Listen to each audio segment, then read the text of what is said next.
to receive and be aware of what you're already getting. Okay. Is it possible that contact could be in dreams? This person keeps having dreams of various UFO sightings and even had one last night. Most contact events will occur in dream time. Again, it is a slightly altered version of physical reality, a slightly altered dimension in which it is easier for extraterrestrial and spirit beings to interact with human beings when their normal daily waking consciousness is set aside a bit. So these things are actually happening and are actually representative of memories to the best that your physical mind can interpret them with the dream language. But most contacts at this point occur in the dream state, in the dream time, yes.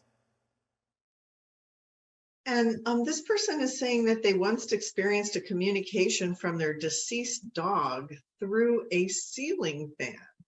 Both the dog and the fan are white, and they wanted to know how a being can communicate through an inanimate object. I understand they're saying that they understand how we do that in physical reality through gift giving, for example, but how do spirits do this? Can you give us any insight on that? Spirits will use whatever object, because remember, objects are just projections of consciousness. The idea of the spirit of the animal may have recognized that the observation by the human of the ceiling fan allowed the human to be in a perfect state of receptivity for the animal to communicate the vibration of love and connection that the animal was attempting to do. So, like any spirit using synchronicity in the things, the objects, the projections of consciousness that are already in front of your face, making it easier for them to make a connection because of your attentiveness to them, because of your ability to perceive these objects and accept them in your reality, then yes, an animal or any being in spirit can utilize an object as a way of communication.